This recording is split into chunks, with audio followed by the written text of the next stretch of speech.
guys, welcome to the Friday Waffle. This is a pre-recorded one, obviously. I've not got my good mate Neil with me tonight. The shower screen is now fitted, so I don't need Neil anymore. He is surplus to requirements. So I'm just looking at my dog splayed out on top of my the couch. So yeah, it's Friday. What time is it? It's 21:24 on Friday. I'm glad it's the weekend. Work at the moment has just been rubbish. It really has.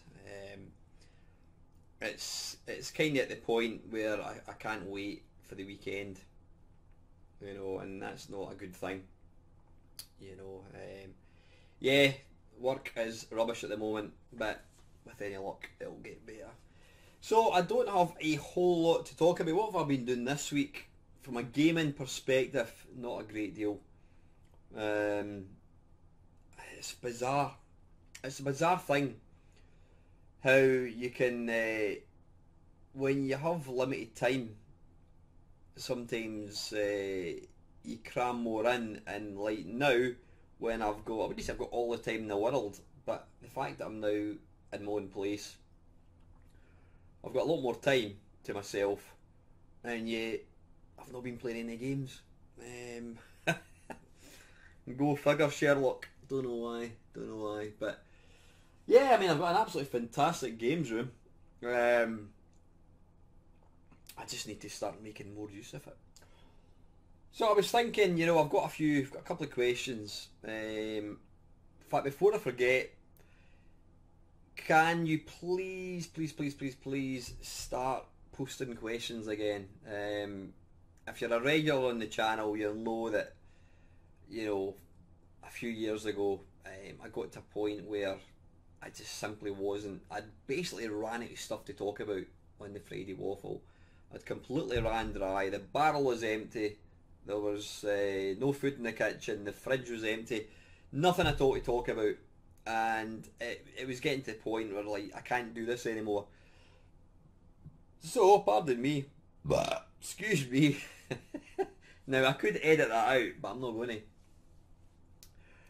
I had exhausted every single thing I was ever going to talk about.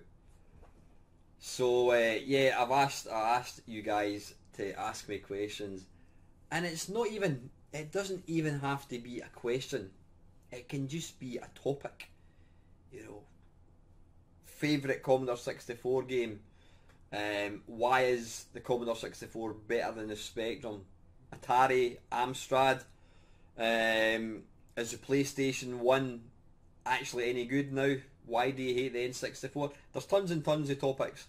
So anything at all that you can think of, kind of games related, yeah, preferably games related, then what to do is put it in the comments below this video, because what I always do is I always go to the previous waffle to see what questions there are. If you put it in another video, chances are I'm going to miss it. I know Batman, he posted, I can't remember, he posted a couple of weeks ago, but I don't think it was a Friday Waffle, or maybe he was catching up. It might have been a Friday Waffle from, I don't know, a couple of weeks ago, something like that. But the best thing to do, if you definitely want your question to be included in a Friday Waffle, put it below the last Friday Waffle. So in this case, stick your comment down below and I will definitely pick it up and talk about it.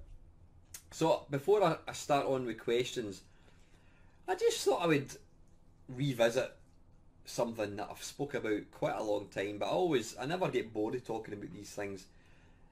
And it's basically my first experiences of computer games. I mean, I tell people that I meet now, you know, I tell them I've got a YouTube channel and you know, what about, and you tell them it's about old computers, and how did you get into that? And when I think back, I mean, as far as, you know, actual early video games, yeah, I had a Pong machine. You may or may not have watched the video myself and Neil recorded actually last week. If you've not watched it, don't watch it. It's utter shit. Basically, it's the Binatone TV game, and we did we put out live? Aye, we did. We put it out live, and we tried to get this Minotone TV game to tune in to a CRT TV without any success. Now, I don't think it was because Neil was inept. I think it's because the actual TV game itself was probably broken. One of my sort of subscribers did say he had the same problem with exactly the same system. So apparently, these electronics, they're not built to last. They were never ever built to still be working. 40 years on. So yeah, the video was basically Neil and I playing Pong. Now Pong was the very first. The Minotone Pong was the very first sort of game that I got in the house. My granny, God bless her, actually bought it for my granda, and I was through in the house visiting one Friday night, I think it was, because we always went on the Friday night, and basically my granda let me see this Pong game, and then he says, "Do you want it?" And I went, "Yeah." So he let me take it home. So that was basically my introduction to like playing video games at home. And I kind of, because I didn't get any real exposure to like arcades, I didn't have any exposure to arcades at all. I mean, the only time I got to play the early video games, and I'm talking like 1978, Boot Hill, Space Invaders. The local sports centre had they had a Space Invaders machine. Now that was the very first time I saw Space Invaders. Then, now bear in mind, I was only 1978, I would be 11 years old, so I didn't drive at that point, obviously. The only time I really got to play the early games, there used to be the fairground would come to visit in Livingston, and they always had a sort of an arcade, and I always remember playing Sprint, not Super Sprint, Sprint, the one, in fact I'll put a wee video up above somewhere of Sprint getting played. It was a little black and white one.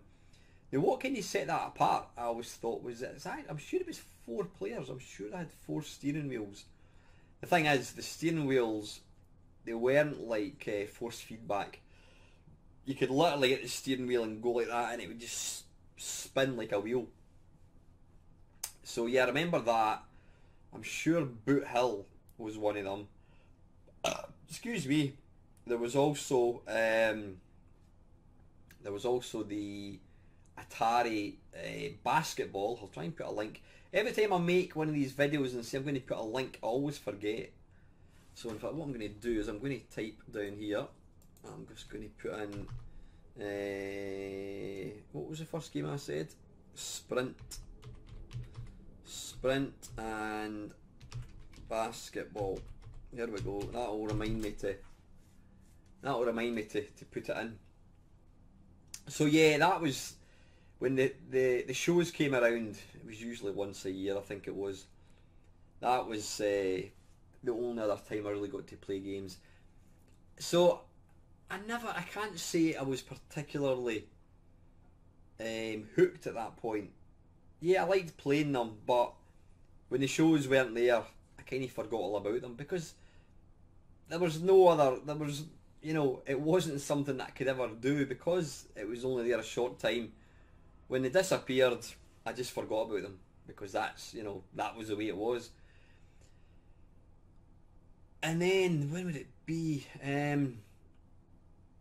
I don't know, must be maybe 1980, 81. There was a shopping centre down from where I used to stay, and there was a computer shop. I got wind that there was a computer shop had opened up, and again I was aware of computers. I mean, I had this, my mum and dad bought me this magazine, and it was called the Home Computer Course, and it was basically showing you all these different machines. So anyway, I was made aware of this computer shop in this shopping centre. So I think it was one Saturday afternoon, I think me and my mate, we went down to it. And basically, I mean, I'm looking at this games room in mine. I don't know, the shop itself was maybe, I don't know, twice the size of this bedroom. It wasn't a big place. I mean, it was very, very, very small. And it was owned by a guy called Ray Agostini. He was an Italian. I don't know where he came to live in Scotland. And Ray, at that point, I reckon he was probably mid-40s. You know how it's difficult to actually place the ages. I mean, when you're 10, 11 years old, somebody who's 30 probably seemed quite old. Somebody who was 40 was old, and somebody who was 50 was like near to death. So yeah, I don't know. He was maybe about 40-year-old. I've really no idea what age he'd be. And anyway, he owned this computer shop, and he was primarily an Atari dealer. You know, all the systems that he owned were Atari. He later on he did. I don't think he ever stocked any non-Atari computers, but he definitely started stocking Commodore 64 games, because that's where I used to go to buy my games. I would read Zap on Saturday, or get Zap magazine, and then I would shoot straight up on my moped after getting paid to buy a game. But I've still got this really, really vivid memory of going into Ray's shop and just basically, you know, goggle-eyed staring at all these wonderful computers. Now, the computer that sticks out the most for me was the Atari 800, which I've already, like you see, I've got one through in my sort of cupboard. There was an Atari, he had a couple of Atari 800s, and he also had an Atari 400, which I also own, which Atari 400 was, it was basically a cut down Atari 800, and I think it had half the memory of the Atari 800, and it also had it was like a membrane keyboard. If you imagine a ZX81 keyboard, possibly slightly better quality, maybe not, I don't know. Both were very similar, both were shite. So the Atari 400 had this membrane keyboard. So basically Ray had this shop, and he had a number of, I'm saying he had a number, you know what, it might have been one or two. I mean, it's you know, the old rose-coloured spectacles, you tend to exaggerate things. You think of, you know, you always think of things as being more than they actually were. But anyway, getting back on track, we used to go up to this computer shop on a Saturday, and we would just spend a couple hours in the shop. If the shop was empty, which it was quite a lot, because I mean, basically this shop, to get to it, you had to go into the shopping centre, and then you went through this door up quite a steep staircase, and on the left there was a taxi thing, and on the right was Ray's computer shop. I think it was called Livingston Computer Centre, actually. I mean, it was the first, this was way before like John Menzies or Boots or computers became very commercial and easily available. You know, people, it was only geeks that went into this place, and myself. So yeah, we would go in there on a Saturday, and if the shop was quite quiet, then Ray would let you play games, and he would talk to you. If it was busy, he would usually ignore you, because at the end of the day, he knew that neither me or my mates were ever going to spend any money, because we didn't have a computer, couldn't afford a computer. I mean, I don't know what the Atari 800 was, it was probably like 400 quid. I didn't have a job, so I had no way of ever owning a computer. But I still have vivid memories of going into this shop and seeing Bruce Lee getting played for the first time, summer games, and wow, you know, when you've never seen a computer before, or you know, the computer games that you were used to seeing were stuff like Sprint and really, really basic games, and suddenly here was a game that had realistic graphics, and it was mind blowing. And you know, I kept going back to that shop for quite a long time, And I just knew at that point I wanted to have a computer. But the thing is, like I said, I didn't have a job. My mum and dad were never going to buy my computer. Certainly not one at 400 quid. So it was something that I craved so badly. But I knew I would never ever get one. Well, here we are, 40 years on, I've now got 30 computers. But, back as a kid, when you don't have an income, your mum and dad can't afford to buy you one, you're like, well, it's just the way it is. So this going to his shop was only, it was the only way I could kind of experience this incredible sort of hobby. And it was, I can still smell the pipe smoke. I mean, this was, late 70s, early 80s. You would go in and, it was before, you couldn't smoke in public. You would go in and Ray used to smoke this pipe, and it was a really strong smell. It wasn't a particularly bad smell, but that was back when people could smoke cigarettes and all that, so there was always a bit of a smell about the place. There was always a bit of like, what do you call it? There was always a bit of like BO. There was all these geeks, all these grown men who were I'm probably way older than them than they were back then. They were probably in their 30s, but to me they were old men. So yeah, there was all these guys with, single men who were just playing computers, building their own computers. But yeah, it was a magical place. I mean, I firmly believe to this day that if I had never discovered Ray's computer shop, I probably wouldn't have ever got into the hobby. And I don't think it would have been as ingrained in me as it is now. I mean, here I am, 40 years on, making videos talking about this thing. Now, what was interesting was that last year it was on. Was it a retro for sale, or was it a Gumtree? No, I think it was a Facebook page. It was basically stuff for sale, and this guy was selling. He was selling some really old computers. I think they were all Atari. I think there was maybe an Amstrad computer in there, and the name jumped out at me. The guy's surname was Agostini, and when I read through it, the guy actually said his granddad, Ramondo, which was his full name, not Ramondo, what was he called? Oh, it doesn't matter what his full name was called. I'm saying Ramondo. I don't think it was. That's like saying there was a Scottish guy and he was called Jimmy. Anyway, we'll call him Ramondo. He said that his grandfather used to own a computer shop in Livingston. And at that point I'm like, wow, this is Ray's grandson selling the stuff that Ray, probably the machines that I used to play on and look at and drool over back in 1981, whenever it was.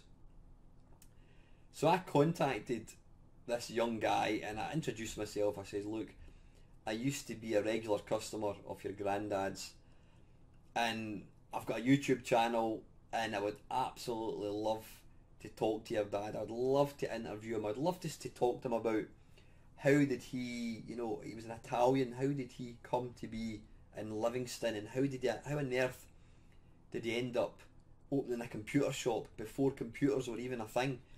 How did he get in? Why did he pick Atari? I would love to have kind of spoken to Ray. Now, the guy did say he would talk to Ray and ask him, but he said that I think he had, I don't know if he's got Alzheimer's, whatever. But I never heard back, so I don't see any point in pushing it. At the end of the day, this guy would probably be, I'm 50, 40, so I reckon he's probably about 80-year-old, if not older. And he's probably thinking, why would I want to talk to a complete stranger? I mean, chances are he will not remember me because I was just a boy. Now I'm a man, I'm older than what he was back in the day. So he wouldn't remember me. But I would love to have spoken to him. I'd love to have interviewed him and just asked him all these questions that I have as to how he ended up, having this shop. which ultimately led me to get an interest in computers. So Ray's shop, he never, I don't think he ever did stock any non-Atari computers. I mean, he went on to stock Atari ST. The very first game I saw him playing in that was it was Terrapod by Substrate. Excuse me. Yeah, it was yeah, I think it was Terrapods by Psygnosis Software. And again, it looked incredible. Seen this, what do you call it? A couple of text messages. Just give me one little second. Aye, so Ray used to play this Terrapods game, and looking at it now, it's again, I'll try and put a wee link to it. I'll just put Terrapods. Terrapods 22 minutes in. Okay, yeah, it was quite a simple game, simplistic game, but what I liked about it was the graphics and the sound that used digitized sound. Now you need to try and appreciate that the games before that were like on the 8-bit machines, the Commodore 64, Spectrum, Amstrad, and the games basically looked shit. And this was the next generation of game.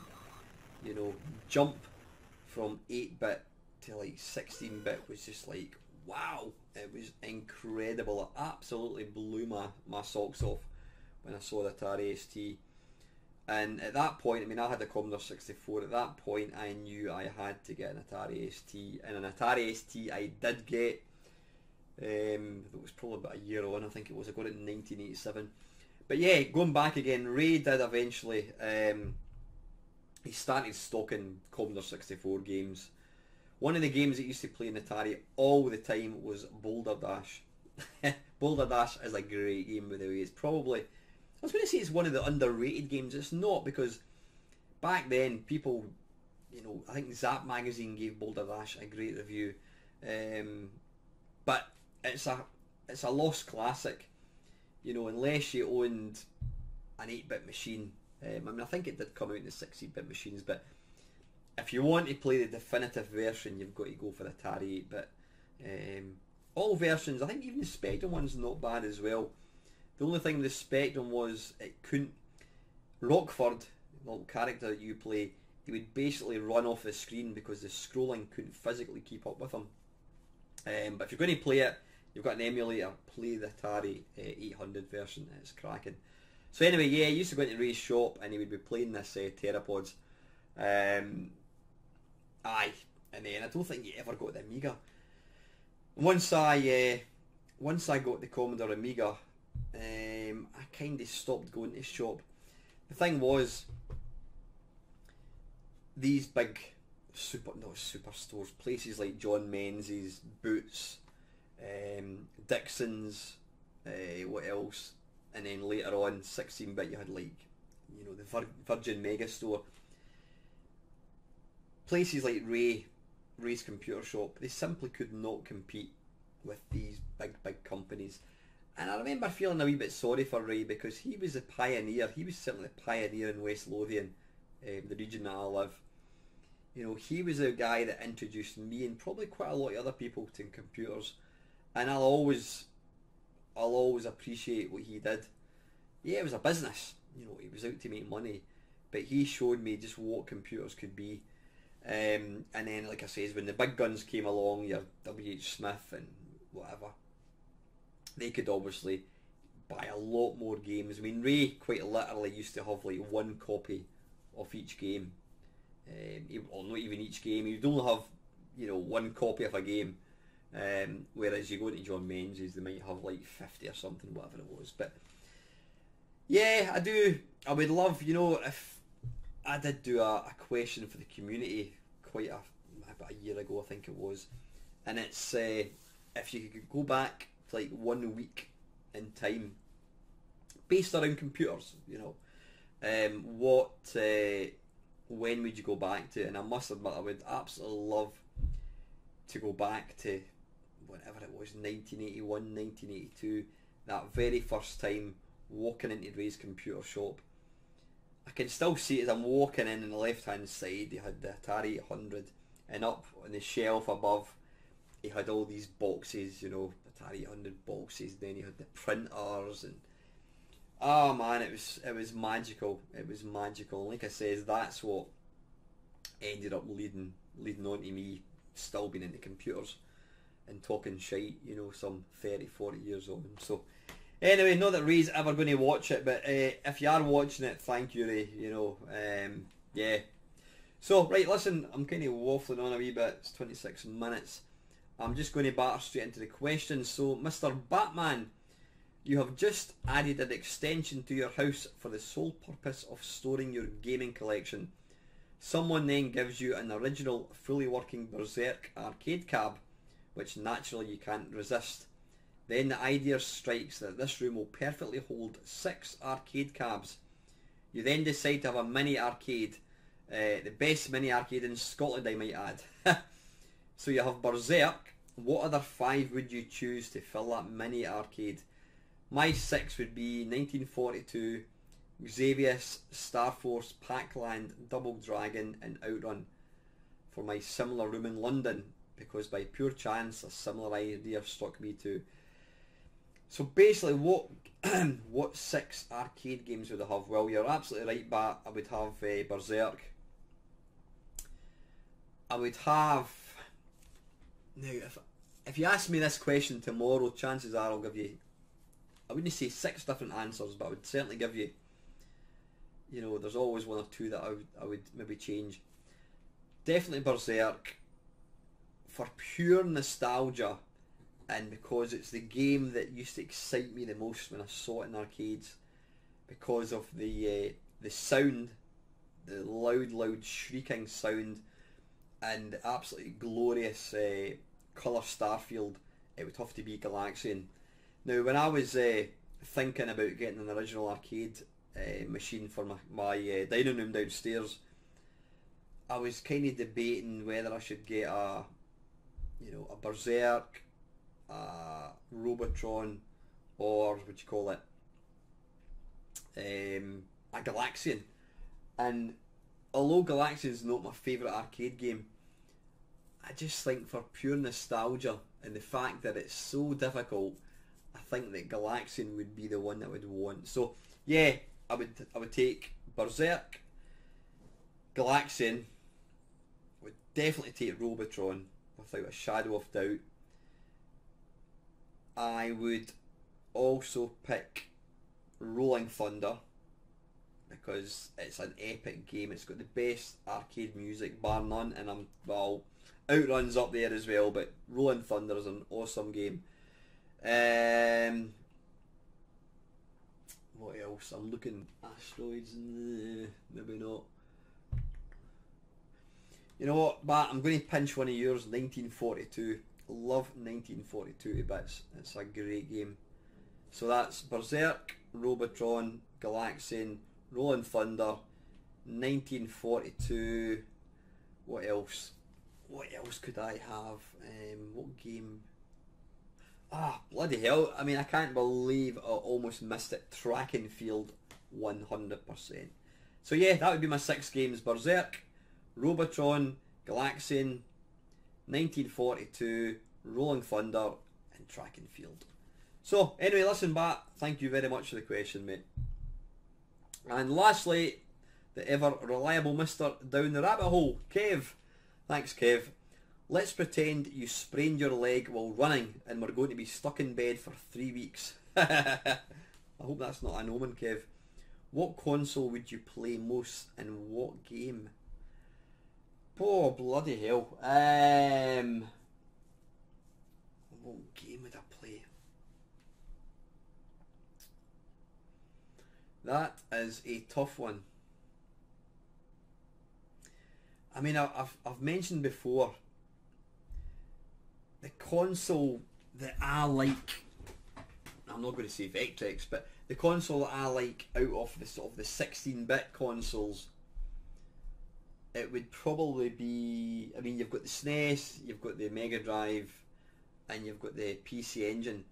There is something, and I can't quite put my finger on it, there's something about the PC Engine that I just love.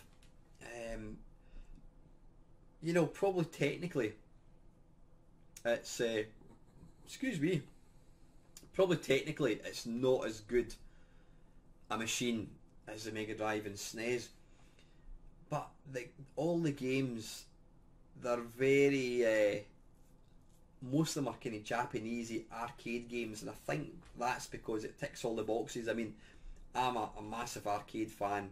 I like arcade games. That's the kind of games that I would prefer to play than something like FIFA.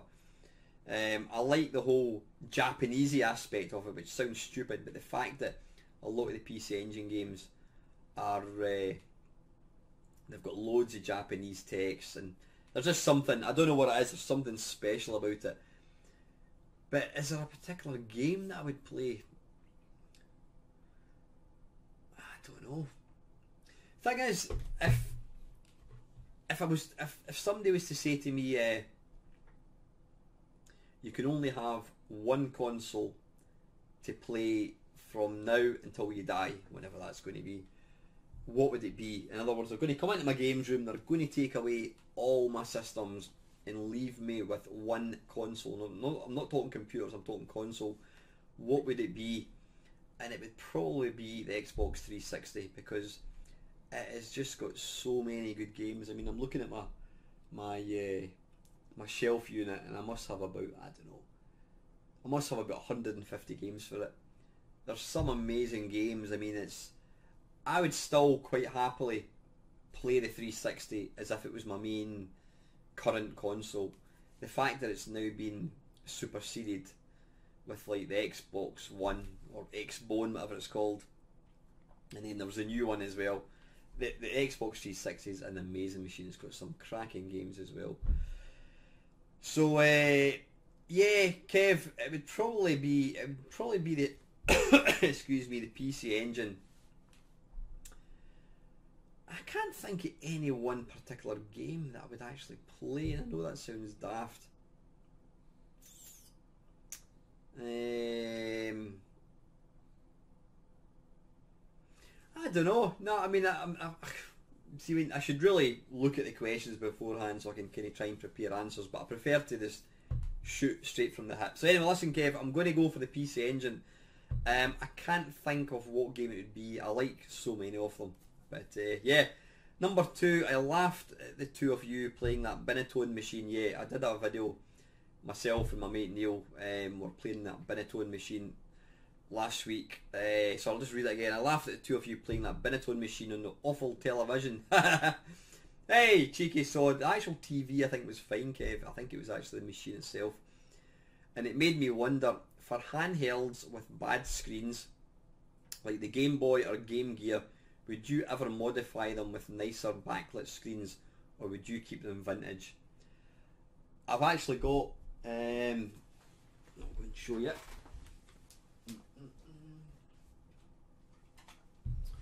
Now my mate Joe, very kindly, he's got this kind of hobby where he actually mods Game Boys.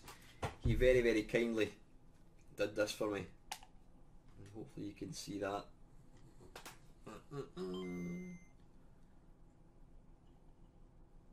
Yeah, I mean it's. I'm going to turn the sound down because I don't want to have Nintendo all over me. Let's just pick anything. Castlevania Legend. Let's go for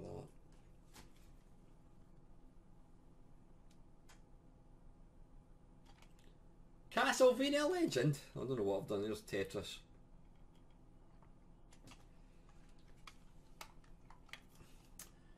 So you can see, it's not particularly clear, but you can see it's nice. To answer your question, Kev, would I prefer to keep them vintage? Absolutely not. I don't see the point in that. I mean, vintage, I'm all for, you know, playing old systems or playing, you know, vintage games. But if I can experience that game in a better way you know, i.e. with a plate with a screen where I'm like that, I can't even see it and I'm trying to hold it up to the light, or with a plate where I've got a lovely light at the back of it, which is just going to enhance the experience of playing the original hardware, I would 100% get it modded. I'd much rather, and that's why I tend to play most of my handheld games. I don't actually play them on the original hardware. I do play that, I've got to say I do play my Game Boy, but in the main, if I'm playing a Game Boy Advance game or whatever, even Game Boy games as well, I play them on, you know, the Android, the GPD XD. You know, you're getting the same experience but much better. You've got a beautiful screen, bigger screen, backlit.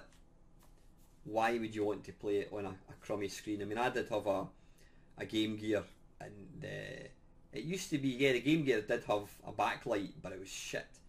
And unfortunately, the Game Gear that I had ended up, the screen went completely black. Don't know what went wrong with it. I did actually have a Neo Geo Pocket, and I sold that maybe a couple of years ago, and the reason being is exactly what you've just said, Kev.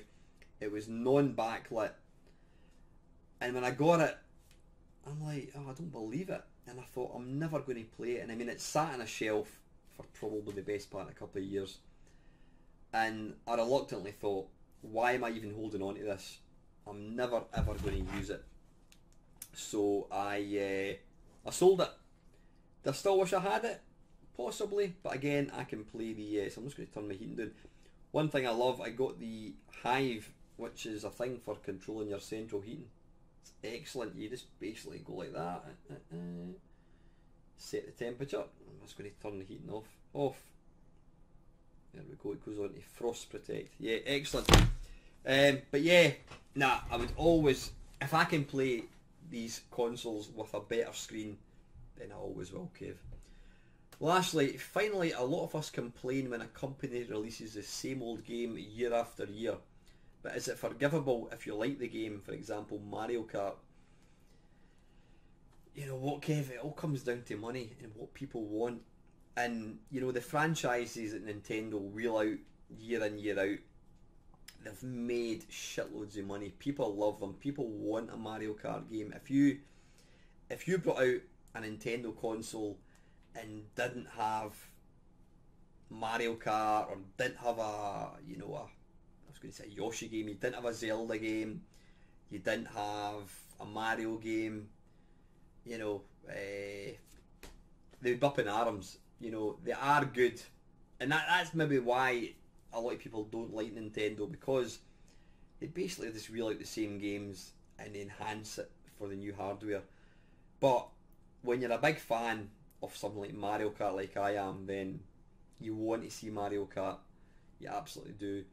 But what it doesn't do is it doesn't endear people who didn't like the games to begin with. If you never liked Mario Kart on, I don't know, the SNES, or you're not a Mario 64, you're not a Mario, you know, fan, then you're not going to be somebody who buys a Switch or, you know, the latest console, whatever.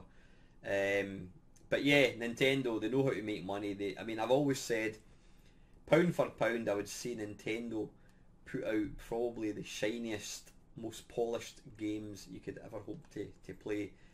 They're not everybody's cup of tea, absolutely not. But they know how to make a good game. You know, the thought that goes into it, the graphics, it's all the games are polished to within an inch of their life. You know, they really are.